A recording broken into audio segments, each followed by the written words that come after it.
Good morning friends, स्वागत आहे तुमचं आजच्या प्री मार्केट रिपोर्टमध्ये. तर मग चला सुरुवात करूयात आजच्या प्री मार्केट रिपोर्टला आणि जाणून घेऊयात की आज आपल्या स्टॉक मार्केटमध्ये काय होऊ शकतं ते. त्याआधी तुम्ही जर चॅनलवर नवीन असाल तर चॅनलला सबस्क्राईब करायला विसरू नका आणि डिस्क्रिप्शनमध्ये लिंक आहे त्यावरती क्लिक करून आपलं डिमॅट अकाउंट देखील ओपन करायला विसरू नका. तर मग चला सुरुवात करूयात आजच्या या भागाला. मित्रांनो, सगळ्यात आधी जाणून घेऊयात की शुक्रवारी रात्री US मार्केटमध्ये काय झालं. तर US मार्केट जर आपण पाहिलं तर शुक्रवारी रात्री US मार्केट हे बऱ्यापैकी गॅप डाऊन ओपन झालं होतं, परंतु तिथनं रिकवर होऊन almost mix type of setup close झालेला आहे. तर आता डाऊ जोन्स आणि S&P 500 रेडमध्ये क्लोज आहे आणि नॅसडॅक माइल्ड पॉझिटिव्ह क्लोज आहे, म्हणजेच टोटली मिक्स सेटअप आहे.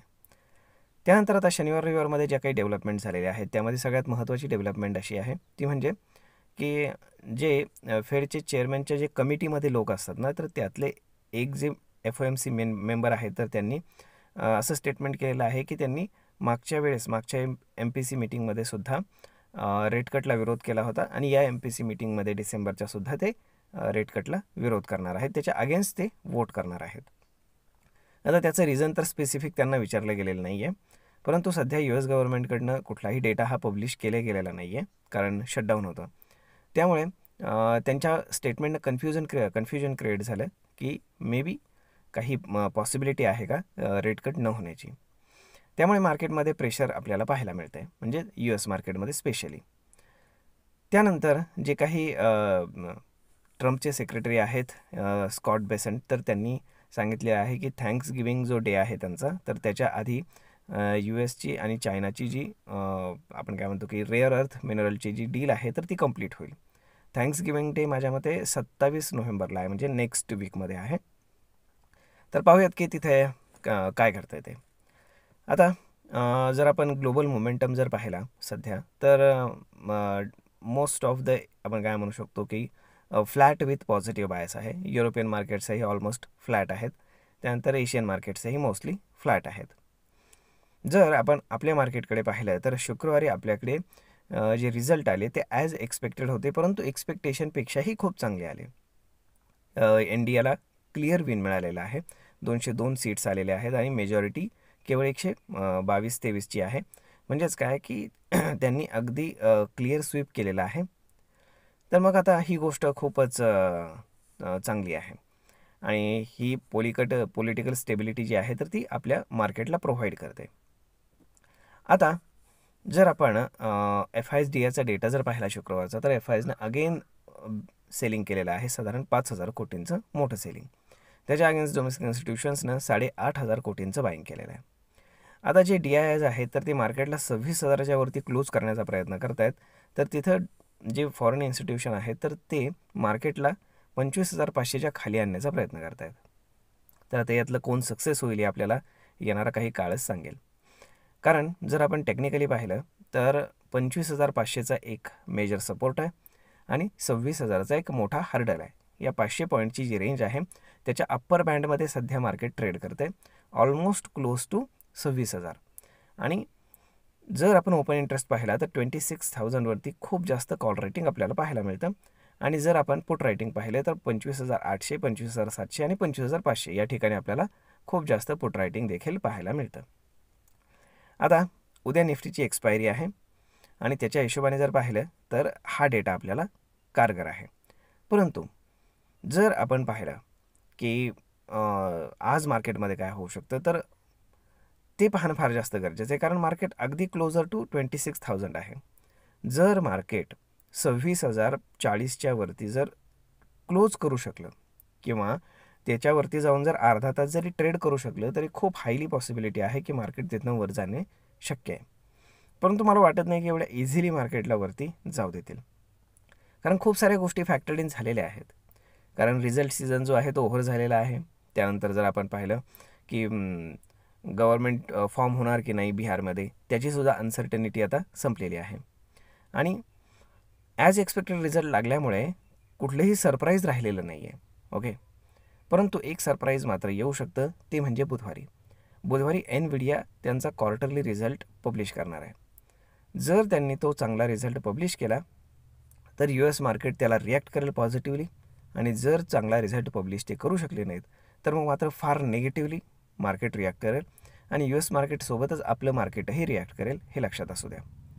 त्यामुळे पाहावं लागेल की काय घडते ते, कारण या आठवड्यामध्ये मेजर कुठलाच ट्रिगर पॉईंट नाही आहे किंवा कुठलाही असा डेटा येणार नाही आहे मार्केटमध्ये की जी गोष्ट मार्केटला इन्फ्लुएन्स करू शकते either upside either down side.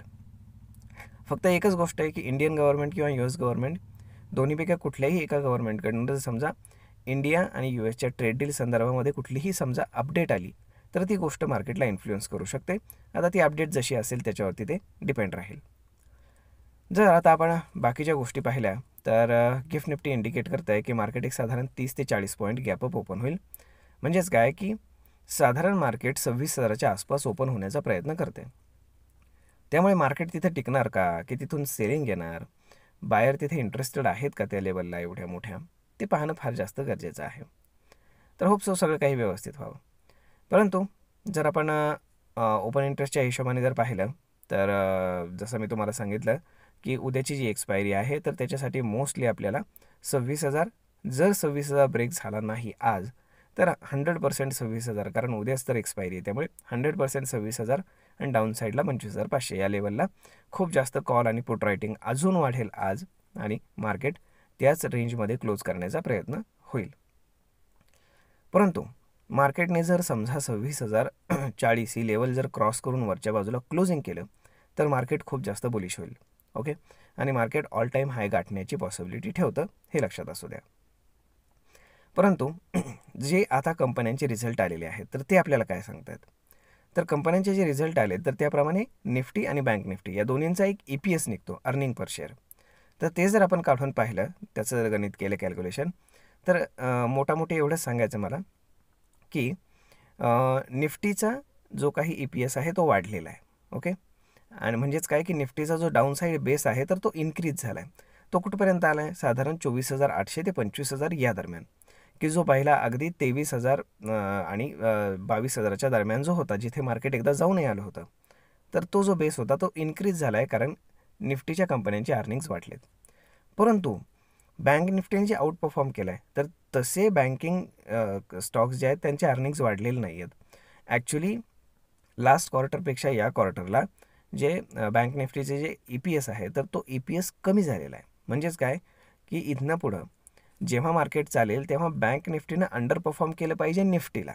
Okay, तेव्हा ते मॅच होईल, हे लक्षात ठेवा. आणि तसं होईलसुद्धा, कारण शेवटी सगळ्या गोष्टी अर्निंग्सवरतीच चालतात. म्हणजेच काय की मार्केट जरी खाली आलं तरी 25,000 ते 24,800 याच्या दरम्यान खूप जास्त हायली पॉसिबिलिटी आहे की मार्केट तिथे सपोर्ट घेईल. ओके, त्यामुळे तुम्ही तयार राहा. जर समजा एखादी छोटी मोठी बॅड न्यूज जरी आली, मार्केट जरी खाली आलं तरी खूप जास्त एक चांगली अपॉर्च्युनिटी आपल्याला मिळू शकते. परंतु जर आपण पाहिलं तर कंपन्यांचे अर्निंग्स जोपर्यंत इन्क्रीज होत नाहीत तोपर्यंत मार्केटचा बेस हळूहळू वरती येत नाही, हे लक्षात ठेवा. तर मग आता पाहूयात पुढे काय घडतं ते. परंतु गव्हर्नमेंटकडनं सुद्धा आता जर आपण पाहिलं तर जेफ्रीजचा एक फार महत्त्वाचा रिपोर्ट आला आहे. त्यांनी असं सांगितलं आहे जेफ्रीजनं, म्हणजे जे आता लेटेस्ट इलेक्शन झाले तर त्यात त्यांनी स्पष्ट सांगितलं आहे की इंडियन गव्हर्नमेंट काय करत आहे की बायकांना अट्रॅक्ट करण्यासाठी काही स्कीम लॉन्च करून त्याच्या थ्रू बायकांना पैसे दिले जातात. जसं बिहारमध्ये 10,000 रुपये दिले, त्यानंतर महाराष्ट्रामध्ये 1,500 रुपये दिले जात आहेत लाडक्या बहीण योजनेच्या अंडर. तर यामुळे काय होतं आहे, खूप जास्त पॉलिटिकल स्टेबिलिटी प्राप्त होती आहे. ओके, आणि तेच पैसे इकॉनॉमीमध्ये परत येत आहेत फिरून, आणि तेच पैसे रोल ओव्हर होऊन इकॉनॉमीमध्ये चांगला फायदा होतो आहे, असं त्यांनी सांगितलं. म्हणजेच काय की ही गोष्ट चांगली आहे असं त्यांचं म्हणणं आहे, आणि ती गोष्ट अगेन मार्केटवरती इम्पॅक्ट करण्याची पॉसिबिलिटी आहे पॉझिटिव्हली. त्यानंतर मारुतीनं 40,000 त्यांच्या ब्रिझा वेटाराच्या ज्या गाड्या आहेत तर ते पुन्हा रिकॉल केलेल्या आहेत. काहीतरी क्वालिटी इश्यू आहे, त्यामुळे आज मारुतीसुद्धा फोकसमध्ये राहील. त्यानंतर जर आपण US मार्केटमधला जर आर्बिट्राज पाहिला तर जे काही IT स्टॉक्स आहेत ते अजूनही डाऊन साईडच दाखवत आहेत. तेच अगेन जे काही बँकिंग स्टॉक आहेत आणि रिलायन्स आहे तर हे आपल्याला पॉझिटिव्ह दाखवत आहेत. म्हणजेच काय की पॉझिटिव्ह फ्लॅट टू पॉझिटिव्ह, आणि फक्त IT स्टॉक्समध्ये आपल्याला एक सेलिंग मे बी पाहायला मिळू शकतं. तर होप सो सगळं काही व्यवस्थित व्हावं हीच अपेक्षा आहे. तर मग पाहूयात की या आठवड्यामध्ये कुठलाही ट्रिगर नसताना मार्केट कशा पद्धतीने परफॉर्म करता येते. होप सो भेटूयात पुढच्या एका नवीन व्हिडिओमध्ये. तोपर्यंत तुम्हाला आजचा हा व्हिडिओ ही माहिती कशी वाटली हे तुम्ही आम्हाला कमेंट करून नक्कीच सांगा.